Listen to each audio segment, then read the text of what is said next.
はい、理想の書斎作りです。今日もデスクお疲れ様でございます。今回は Galaxy Z Fold な極小セットアップ&究極活用法というテーマでお話しするんですが、今日こそ過去一有益な動画になった気がしています。いきなり結論ですが、以前よりもさらに極小便利な EDC 環境が完成してしまいました。本気で仕事がこなせる初級ファイナル奥義も暴露します。この際なんで最小最軽量最快適狙いで宇宙中から選び抜いた苛烈な EDC アイテムもまとめてご紹介します。クリックしたりする普通の IT 系企画職で Mac、Windows、iPad、Android を使い散らかす全方位型なんでお役立ていただける同志の方も多いかと思っています。なお今回は Mac の最適化アプリ FreeInMyMac の MacPo さんにスポンサーいただきました。本当にありがとうございます。後ほど詳しくご紹介します。いきなり結論ですが、たどり着いたアルティメット形態はこちらです。コンピューターは Galaxy Z Fold 6 S ペンが使えるナイスガイです。読書も調べ物も何でもはかどっちゃって本当に iPhone が心配です。肝心の仕事活用ですが、例えば僕自身が死ぬまで継続予定の生涯学習通販サイトシゴティで実際に新商品の紹介ページを Z Fold 縛りで作ってみました。結論、普通に作れちゃいました。編集しながらプレビュー確認とかできる画面の大きさは偉大です。画像は Canva で、写真のロー現像は Lightroom でバッチリです。この動画の台本も 97% Z Fold だけで書きました。文章執筆ならもはや PC より具合がいいとさえ感じてます。全集中のしやすさが段違いです。あとバッテリーの燃費もすごくいいんですよね。僕の使い方ではどんなに激しく使っても1時間あたりの消費量は 10% いかないくらいって感じでした。モバイルバッテリーでチャージング歩きできることも考えるともはや永久に稼働できます。ところでこの世で唯一我々が逃れられないものって何だったか覚えてますか？そうですね、死と税金、そして重力です。ということでスタンドはマジックスタンド M、新型のマジックスタンド S も含めてこの世のあらゆるスタンドを試し抜いた末の答えです。サイズは実測で厚さ約 2.5mm、 重量 67g の最小クラスなのに目線をグッと上げられて iPad Pro 11インチですら支える保持力があって、何よりずば抜けてかっこいい。割と許せん弱点ランキング第1位のどでかいドッキングシート問題はすでに解決済みです。気になる方は後でシゴティをチェックしてみてください。キーボードは無線分割トラボなリネア40です。長方形かつ極薄 23mm って形状が EDC に最適です。キーの幅は標準的な 19mm なんであらゆる市販のキーキャップが使えます。僕は指フィット感とソリッド風味がいけてるフォニックスのラックキーキャップがお気に入りです。エンコーダーノブは自作しました。横と上のどっちからでも回しやすく極低な形を追求しています。そしてトラボ周り、重い球をベアリングで滑らす感覚が好きなんでちょい重めなステンレス球とフハンダさんのベアリング玉袋を使っています。トラボセンサーがしっかり反応できるように電動ヤスリのアルゴファイルと紙ヤス 2mm 圧120番でステンレス球を擦り散らかしてます。続いてメモ帳。家デスクではグローブメイドの据え置きノートパッドを何年も愛用してるくらいリアルな紙も大好きなんですが、 EDC では電子ペーパーのレマーカブルペーパープロムーブが一番しっくりきています。ケース込みで実測 20cm×12cm、 重さ 344g は iPad mini よりコンパクトですし、リアルな紙のごとく表示しっぱで放置できますし、バッテリー持ちもめちゃいいですし、何より書き心地は抜群です。紙に書き出すことの魔力は絶大ですよね。ところで Z Fold 6そのものについて、ケースはレイターケースのミッドナイトカラーです。薄いところは厚さ 1mm もなくて、おそらく世界最薄最軽量レベルと信じています。基本的にスマホも iPad もケースはつけない全裸上等派です。でも Z Fold については細長シェイプとちょい重重量とスベスベ表面コーティングのシナジーでポケットからスポスポすぎました。裸運用してたら落としすぎてすでにうっすら響いてます。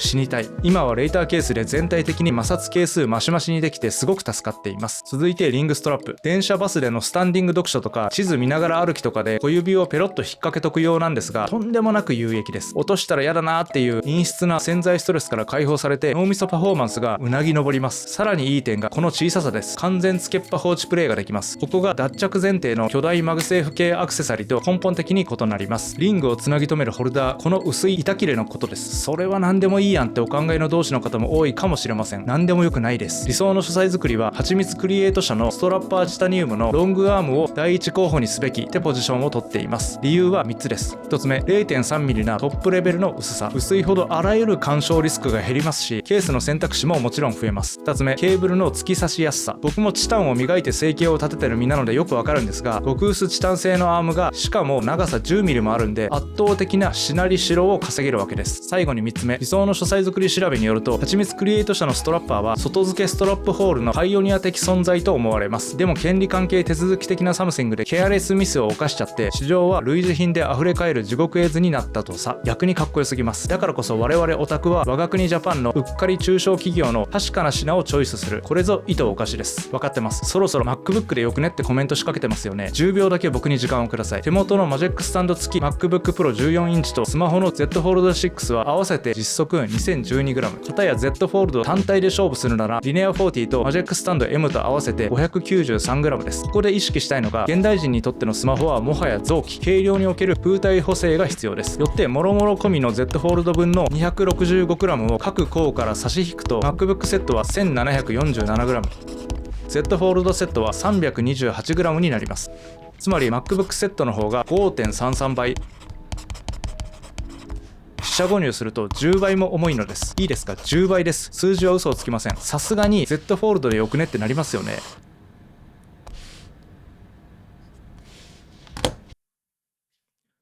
それでは本気で仕事をこなすための初級ファイナル奥義に入っていくんですが、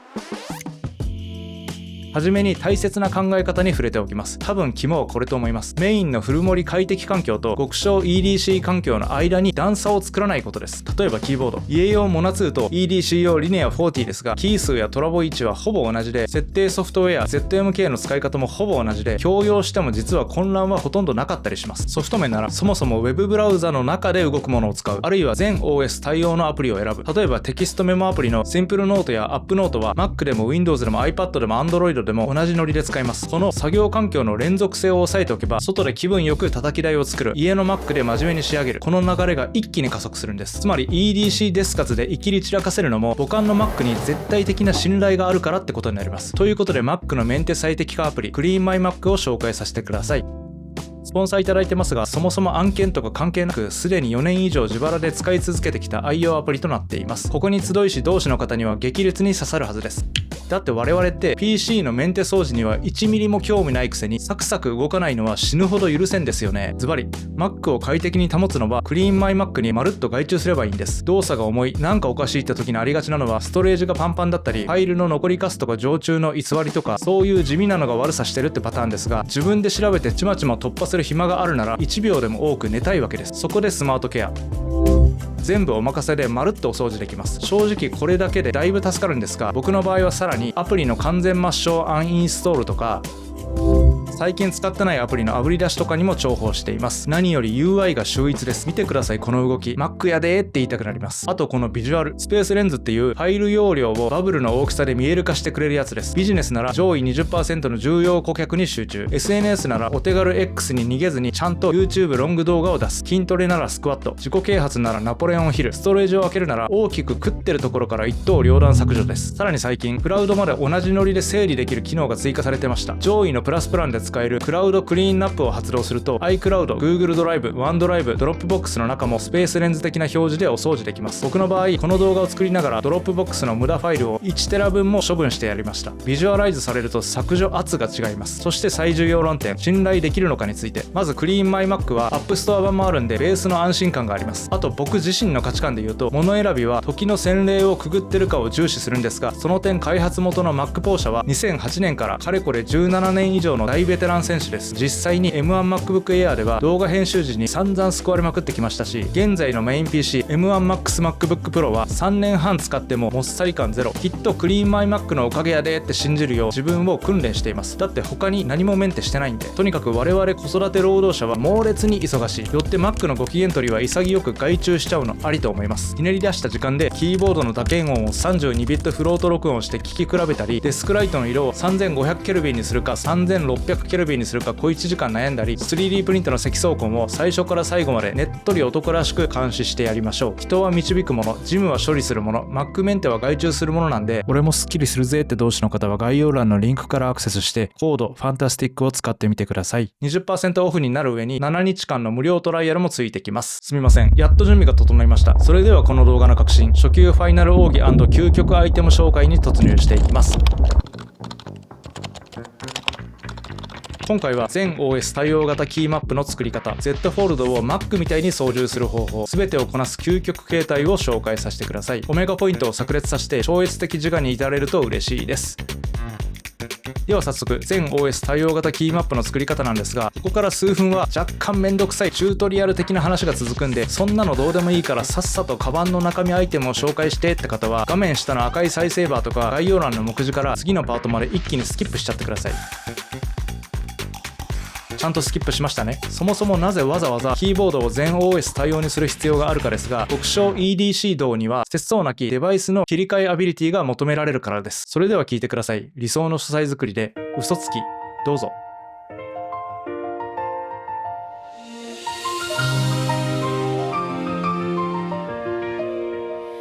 だって私のエア名前負けしてるもん。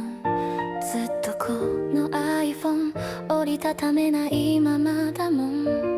汚い背中に食い込む肩紐としまえないオタクの切ない気持ち。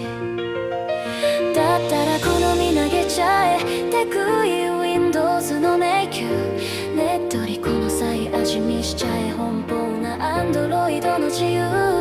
でも怖いよやっぱリングできなくなるよタッチタイピング。それ嘘だよ大丈夫僕たちならできる。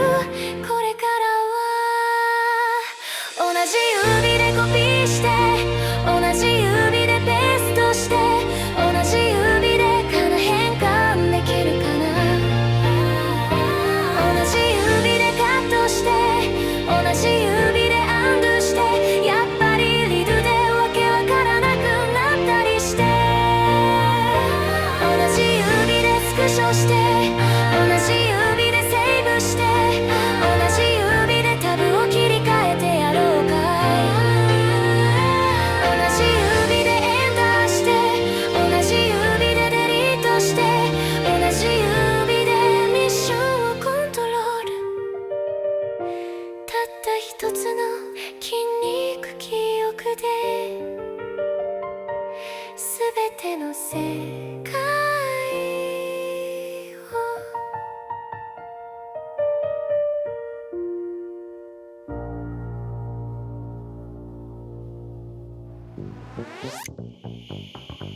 鍵はキーマップのレイヤーとマクロです。自作キーボードの世界ではキーマップをレイヤー、つまりミルフィーユの層として自由に追加できます。なので僕の場合はレイヤー0と1は Mac 専用、2と3は Windows 用、4と5は Android 用、6と7は iPad 用のキーマップにしています。そして OS ごとの違いがない要素としてレイヤー8に記号数字系を集約、9に矢印やプリントスクリーンなどの機能系、10に設定管理系を集約しています。こうすると例えば Android の Z フォールドで使うときは Android 専用のレイヤー4と5、そして全 OS 共通の8、9、10の合計5つのレイヤーだけを行ったり来たりしながらタイピングできるって作戦です。簡単ですね。あと最近自作キーボードでよく使われる ZMK ファームウェアでは Bluetooth 接続先を最大5台まで登録できて、かつ一瞬で切り替えられます。ということはこの接続先の切り替えとレイヤー移動を同時にこなすマクロを作っちゃえば、接続先を決めるときに同時にキーマップもガラッと切り替わるようにできちゃうってわけです。具体的には Bluetooth 接続先デバイスを指定して念のため200ミリ秒待機してレイヤーを移動するっていうマクロを組んでいます。ちなみに豆知識ですが、キーマップを更新するたびに最新版カンニングペーパーを自動生成&表示させるみたいなことも簡単に実現できます。全部 AI に教えてもらいました。すごい時代ですね。続いては Z フォールドを Mac 化する方法についてです。テクニックが7万個ほどあるんで、ひとまず特にチャクラに効きそうな初級テク3つに絞ってお話しさせてください。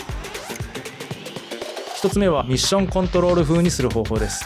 普通ならこうです。全然全体を見渡せません。なので GoodLock アプリのホームアップで最近のアプリ画面のレイアウトタイプをグリッドにすると一覧性が劇的に高まります。2つ目、エッジパネルをキーボードで発動する方法。画面を触らずにエッジパネルを出したり内容を切り替えられます。アプリ切り替えとかタスクバー表示とかもできるようになります。これはキーマッパーってアプリを使っています。タップやスワイプといったリアルなフィンガー操作をそのまま画面上の座標指定で再現しているだけです。そしてそれを適当なキーから発動できるようにしています。ちなみにですが Z フォールドのタスクバーとエッジパネルってどう使い分けるのがベストですか？僕の場合タスクバーは常設作業台としてインフラ系アプリを置いています。一方エッジパネルは暫定道具箱です。カレンダーや電卓を一瞬使ってすぐ閉じる。よく使うアプリペアを呼び出すみたいなノリです。もっといい活用方法などぜひ教えてください。最後に3つ目。ここまで来るともはや Mac のごとくサクサク操れるようになっていると思います。あとは仕事モードのルーチンを組んどくといいです。作業に必要なアプリだけを一気に展開しつつ、気が散らないようグレースケールにしつつ、邪魔な通知も抑え込んで壁紙も変えて気分を盛り上げる。こだわりの環境をルーチンなら一撃展開できます。作業が超倍はかどります。最後にここまでどや散らかしておいてなんですが、数日に及ぶ出張とかゴリゴリにスプレッドシートを作り込むみたいな時に Z フォールド6で挑むのはアホい気がしますし、大事な商談では殴られるかもしれません。やる気あるんかと。そんな時は極小激強 Windows の GPD Pocket 4の出番なんですが、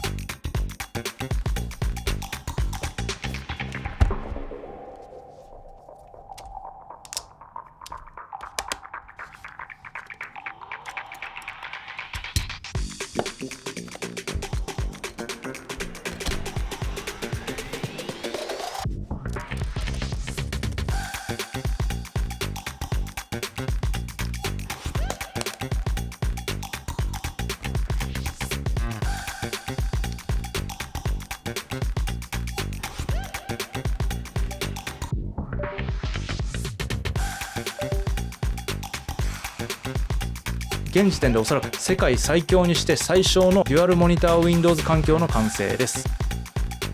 ちなみにもうちょっと激しく攻めるならこうもできます。本当に使いやすいです。最後に宇宙中から選び抜いた EDC アイテムを一気にご紹介します。ミーンズワイルのダイニーマミニマルウォレット。あらゆる極小財布を試してきたんですが、この人が群を抜いて使いやすいと感じています。たった 16g、 空気より軽いです。一瞬でカードを抜刀できます。免許証、マイナンバー、クレカ2枚、キャッシュカード1枚のちょうど5枚が入ります。お札は畳まずダイレクトイン。金融界のカリスマカウカウファイナンスの牛島社長の教え通り、諭吉が逃げぬよう顔面を下に向けて封印できます。小銭クイックアクセスも極めて秀逸です。オジの生活圏は現金のみな罠だらけです。なおこの透け感と和紙のようなシワ感、超軽量ながら極めて強靭なポリエチレン繊維で構成されてて、重量ベースで見ると鉄の15倍、アラミド繊維よりも 40% 高い強度を誇る、まさに人類の英知の結晶なんですが、妻にはゴミ袋みたいと言われました。第2今やぞ。鍵回り、結局グローブメイドのキーリングでフィニッシュです。とにかくコンパクトで持ちやすい。ちょい掛けもできます。国内品で手軽に攻めるなら足立道具店のカラビナも素晴らしいです。めっちゃ持ちやすいです。でも今回強調したいのはこっちです。 TEC アクセサリーズのチタニウムクイックリリース。直径 8mm、 もしかして世界一小さいかもしれません。磁力なしの物理フックタイプですが十分使いやすいです。 TEC だとチタンテープメジャーも一押しです。直径 32mm、 もしかして世界一小さいかもしれません。荷物べらし世界選手権の参加者はマストバイですね。ちなみにディスプレイの皮脂をごっそり持ってく最強の極小布クリーナーキョンセーム革とのセットで100均界の絶対王者セリアのフィト仕分けるポーチにぶち込むと良きです。ところでちび飲みしたりうがいしたりで水筒も筆形ですが、魔法瓶がいい。でも円柱しかない。バッグ内収まり効率がすっこぶる悪い。よってサーモスポケットマグ 180ml で決まりです。直径 45mm、 もしかして世界一細いかもしれません。小腹すきますよね。マタドールのトラベルキャニスター 40ml なら典型的なアーモンドをおよそ23粒装填できます。こんな奥地まで視聴継続しちゃってる以上おっさんですよね。だったら香水を適切に使いましょう。先日愛する我が子とこんな会話がありました。ママはねポケモンなら雷タイプ、怒ると怖いもん。確かに。パパはね草タイプだよ。お、不思議だね。それともリーフィアとか優しい癒し系だから臭いからだよ。ということで詰め替え香水アトマイザーならトラバーロです。お尻から直で充填できてコンパクトに持ち運べてすごく便利です。超軽量カーボンガスの木沢、実測 70g、 もしかして世界一軽いかもしれません。バッグ内に放置で OK です。僕は都市型 EDC 労働者ですが意外とちょくちょく助けられてます。笛吹のメガネスリーブ、防御力はほぼないですがその分だいぶ薄くて EDC 用には最適です。もう半年使ってますがグラサンが曲がったりな事故は起こってません。そういえば大事な電源周りについて、ラスタバナナリールケーブル、理想の素材作り調べでは一番小さくて軽かったです。 PD 充電いけます。マテックの超薄型 70W 充電器、同じくマテックの超薄型モバイルバッテリー、これもすっごく薄くてお気に入りです。そしてこの度ついに理想の極小テック仕事 EDC ミニマルバッグにたどり着きました。ハーベストレーベルのフライヤーズスティードミニショルダーです。ペンシルつけた iPad Pro 11インチまでが入ること、断固手持ちがしたい。小物ポケットは充実しててほしい。確かな品質クオリティ。こんなニッチすぎるわがまま条件を全て満たしてくれた一品です。とりあえずこの動画のアイテムが全てすっきり収まります。GPD ポケット4が必要な場合でも多少入れ替えてちゃんと収まります。しかもなんとリネア40の専用ポケットまで完備されてるんです。さすがに感動しました。ちなみにもう少し容量を増やすなら同じくハーベストのリロードトートバッグミニもめちゃいいです。持ち幅しっかりで α7S3 のようなフルサイズミラーレス一眼も入ります。でも 13.3 インチの M1MacBook Air はちゃんと入らないのでご安心ください。逆により小さく攻めるならウィング版 2way ミニショルダーもありです。マチが可変なのがポイントです。iPad mini や GPD ポケット4はいけます。11インチは入りません。あと補足です。リネア40を持ち運ぶなら無印良品のリンクルナイロン大きく開くポーチがジャストフィットでした。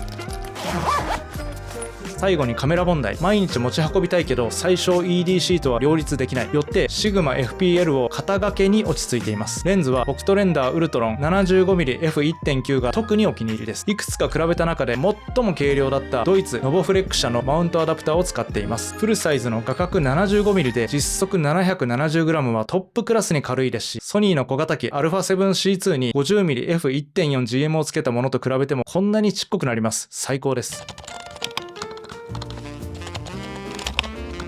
今回ご紹介したアイテムは全て概要欄に記載しておきます。もっと良いアイデアや素敵な製品などどしどしコメントいただけると泣いて喜びます。ところでつい最近2番目の悪者っていう絵本を読んだんです。この中の嘘は向こうから巧妙にやってくるが真実は自ら探し求めなければ見つけられないって一文にかなり痺れました。 SNS しかり AI しかりマジでそうだよなと。だからこそです。あなたも真実を確かめてください。少なくともフリーインマイマックでクーポンコードファンタスティックを使うのだけは今すぐ確実に実行するようお願いします。僕の方でも勇気を振り絞って真実に迫りました。草タイプの件ちゃんと妻に相談したんです。そしたら生乾きの雑巾やね。